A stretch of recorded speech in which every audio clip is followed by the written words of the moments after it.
Hello everyone, my name is Ashley. I am an intern at the Bayway Family Success Center, and today I am going to show you guys an arts and crafts that I did. This is the final outcome of it, and I used a lot of glitter, a lot of paint. I am going to put the instructions later on in the video, but I just wanted to say that I really hope you enjoy it, and thank you so much for watching. Have a great one. So what we are starting off with is some paintbrushes, glitter, glue, paint, water, Sharpie, and pencil. But before we start, we are going to wash our hands in order to make sure that we do not stain our beautiful project. The following step is not necessary, but I decided to use it just for the sake of having straight lines. So I took out a ruler and I started off with doing a little box just to kind of outline what I am going to do.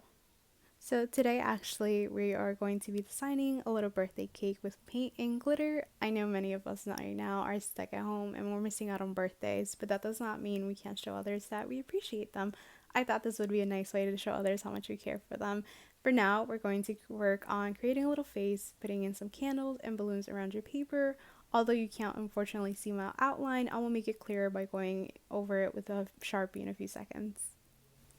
But for now, add in any detail you would like to put in on your birthday cake, whether you would like to put a few flowers or add a few cards. You can get as creative as you want for this project as it is for you. If you don't have any birthdays coming up, you can simply celebrate that today is a good day. So now I'm going over with the Sharpie so you can better see my little design. I started off with a little square in the middle and softening the edges for a cuter look. I made a little squiggly line in the middle to differentiate the cake and the frosting, and I added a little happy face in the middle. I added 2 candles on the top and a few balloons around the sides just for fun. This is clearly meant just to provide a base of what your cake should look like, but please feel free to add absolutely anything you would like on your cake. A few ideas that came to my head after finishing my project were a few presents that we would have enjoyed giving to a loved one, or maybe even some presents you would have liked for yourself. Even if your birthday passed, it's never a bad time to start thinking about what you would like for Christmas, anyways. So this is what I decided my cake will look like for today. Once you're finished with your outline, it is finally time to start with our paint. So take out your brushes and prep them by wetting the bristles, remove excess water with a few paper towels, and dip it in whatever color you'd like. I decided to make my cake pink because that's actually one of my favorite colors. I didn't have red to make it look like my absolute favorite, a red velvet cake, so I made the best I could with the supplies I currently have. It is also absolutely okay to accidentally go outside of the lines.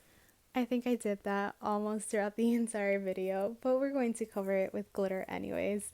Like Bob Ross once said, we don't make mistakes, just happy little accidents. So now that you're done with a certain color, don't forget to clean your brush with some clear water and dry it off after, as we don't want to mix any of our paint. The next step I took was I made the frosting yellow as to represent vanilla frosting, and then after I made the plate green to give it more color diversity. Definitely feel free to use your own colors of your own choice. Like I said, this is your painting, so you can do whatever you'd like with it, whether it means you want to give everything a different color like I did, or you can just keep it at one simple color. I forgot to mention earlier where I got my paint. I actually got it at AC Moore right before it closed down. Unfortunately, in Elizabeth, I believe that it's not opened anymore, but you can definitely get these at ShopRite or any little local supermarket that you may have around. They're actually really cheap. It should be about $2 for the entire packet, and the brushes actually cost me 50 cents for all 4 of them. The Elmer's glue and all products around me should all be available at a very low price anywhere. I try to make this video using as many simple and affordable products I could find around me, but if anything, these products individually should all be ranging from $1 to $5 at our local stores. You can probably see around me that I have a candle nearby and my Google Home on the other side of me. These are just things that I use almost on a daily basis to keep myself relaxed. I hope all of you are taking care of yourselves as much as you can. Of course, the Bayway Family Success Center is here to help if any of you have any questions, but these are just little things that I do when I have some free time. So now I'm just finishing with the balloons. I'm making one of them pink and the other one blue because I just thought they were really cute colors. Then after that, we are going to wash our brushes in order to let the paint set as much as it can in order to put the glitter on. We definitely don't want to use the glitter yet as it might stick to the wet paint and we don't want it ending up on the wrong colors. So now once you're done, you definitely want to wash your brush as much as you can and dry it and just simply put it to the side until we are ready for the next step. So I waited about 30 minutes since my paint is really thin and I just touched over the paper with my fingers to make sure nothing's sticky. If nothing sticks to your hand, that means it's fine and it is ready for the glitter. I am starting from the bottom up, so right now I decided to use a little bit of Elmer's glue and I am using a different fluffy brush rather than a flat brush to be able to further control where I want the glitter to go. Now you definitely don't want to give the glue some time to dry. As soon as you put it down, you want to add the glitter. I am putting some green glitter over the green paint, some yellow glitter over the yellow paint, etc. My best advice is to add the glue and glitter in the most controlled way you can. It's really easy for the glitter to stick anywhere. Therefore, you want to have a good idea of how you want to start and where exactly you want to finish. Again, the way I'm working is I am starting from the bottom up, although I know other people would enjoy doing it from the top down in order to avoid having any hands or anything touching the rest of the glitter. I am also adding the glue over one object at a time, so I started with the dish and then I am moving on to the frosting. You definitely don't want to put the glue all at the same time unless you're planning to use one type of glitter over the entire paper. Otherwise, keep in mind the quote, it's better to go slow in the right direction than to go fast in the wrong direction. Once you're satisfied with the amount of glitter you added over an item, definitely shake the paper a little bit.